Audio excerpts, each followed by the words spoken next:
बंधु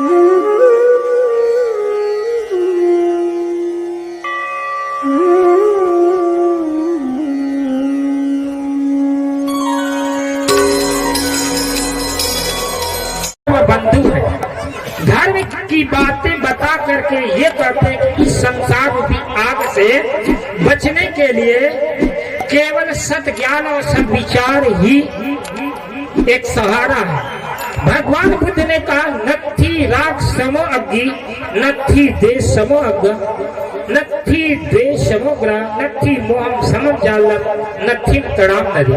राग से बढ़कर आग नहीं, द्वेष से बढ़कर ग्रह नहीं, मोह से बढ़कर जाल नहीं और तृष्णा से बढ़कर नदी नहीं।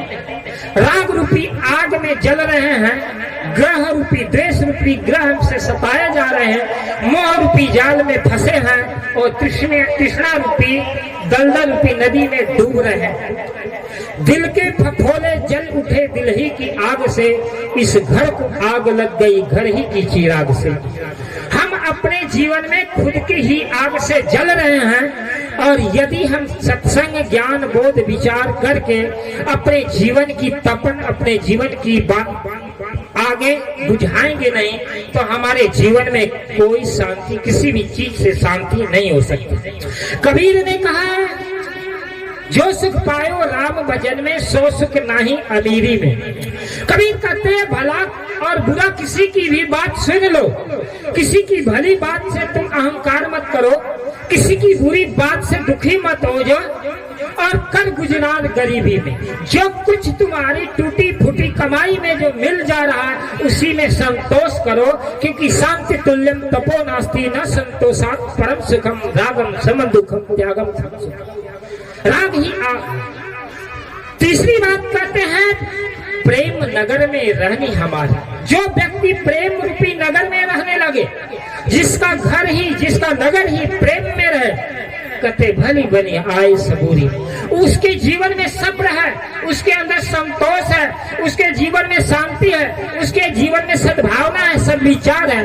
और ये जिस व्यक्ति के जीवन में है प्रेम के फूल खिलते हैं, और जब प्रेम के फूल खुलते हैं तो परम शांति के सुगंध उठते हैं। कहते मुस्कान के इरादे अश्कों में ढल गए, आए बहार बन के खिजा बन के ढल गए। हकीकत न जान पाए गम और खुशी की, हम थे गुल गले लगाए कांटों के छल गए। कहते कि मुस्कान के इरादे थे हंसी खुशी जिंदगी जीने के लिए, लेकिन रोते रोते इंसान के जीवन का समंदर लहलहाने लगता है, भर जाता है। दुख और गम के इतने समुद्र में डूबने लगता है कि जीने की उम्मीदें जीने की आसें मिट जाती है। कभी ये कहते हैं कि प्रेम नगर में रहनी हमारी। तुम प्रेम की रानी बनाओ, तुम राग द्वेष की रानी मत बनाओ। हाथ में कुड़ी बगल में सोते। कभी साहब कहते हाथ में कुड़ी और बगल में सोटा। कुड़ी कहिए ज्ञान और सोटा कहिए वैराग। अपने जीवन में संतों की ज्ञान की बोध की विचार की वैराग की बातों को श्रवण करो, आत्मसात करो। और वैराग रूपी सोटा संसार में अनित्य का बोध हमेशा रहे कि संसार परिवर्तनशील है, छूट जाने वाले जितने संबंध हैं वो हमारे संबंध दूषित हो जाएंगे। इन महलों में इन आवासों में 4 दिनों का डेरा है। आज अर्थ है, कल है अर्थी, क्या मेरा क्या तेरा है। मात पिता परिवार कुटुंबी इष्ट मित्र संगी साथी, आज संग है कल ना जाने किसका कहाँ बसेरा। ये जीवन की सच्चाई जिस चीज समझ में आ जाएगी तो कबीर का सोता मिल जाएगा, कबीर का वैराग्य मिल जाएगा और उस दिन फकीरी भी आने लगेगी और उसी दिन भक्ति का अवतरण हो जाएगा। आखिर कबीर कहते आखिर यह तन खाक मिलेगा कहाँ फिरत मगरूरी में। बहुत अपनी शोभा बढ़ा रहे कपड़े से, सौंदर्य से, मेकअप के माध्यम से। कितना आदमी मगरूर है। थोड़ा गोरा चमड़ा पा गया, थोड़ा सा धन पा गया, बड़ी गाड़ी चमचमाती पा गई, बड़ा पद मिल गया। कबीर कहते यार ये घोड़ा गाड़ी वाहन घर मकान की मगरूरी छोड़ दो। आखिर यह तन खाक मिलागा कहाँ फिरत मगरूरी में। ये मगरूरी किसी काम के नहीं होगी, ये सारे नशे टूट जाएंगे। कहत कबीर सुनो भाई साधो, साहिब मिले सबूरी में। साहिब कहे तुम्हारा मालिक, तुम्हारा निर्वाण, तुम्हारा परम मुक्ति, तुम्हारा कैवल, तुम्हारा निर्वाण, वो तुम्हारा साहिब तुम्हारे अंदर है। वो तुम्हारे सब्र से, तुम्हारे संतोष से, तुम्हारे ज्ञान से, तुम्हारे बैराग से, तुम्हारे प्रेम की रहनी बनाने से वो साहिब मिलेगा।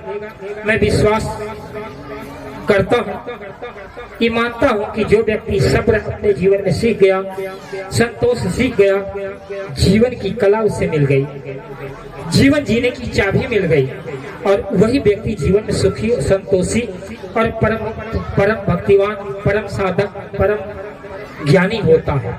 अगर आपके जीवन में सब कुछ है और आपके जीवन में संतोष नहीं, तो आपकी मांगे आपको निचोड़ देगी, आपको परेशान कर देगी, आप जीवन रूपी जुए को हार जाएंगे। इसलिए अपनी बाजी जीतना है तो संतोष को धारण करें, सब्र को धारण करें, ताकि आपका जीवन खुशहाल हो, शांतियुक्त हो, आपका भी कल्याण हो, आपके दूसरे के जीवन में कल्याण का मार्ग बने, पथ प्रदर्शक बने, आप किसी के प्रेरणा स्रोत बने। इसलिए सत्संग में स्वयं आना चाहिए, औरों को भी लाना चाहिए। सत्संग से आदमी सद्भावनावान होता है, सद्विचार होता है, सुमति आती है और जीवन जीने का उसको सच्चा मार्ग मिलता है। इसलिए हमें सत्संग में आकर के अपने बुद्धि विचार को शुद्ध और पवित्र करना चाहिए।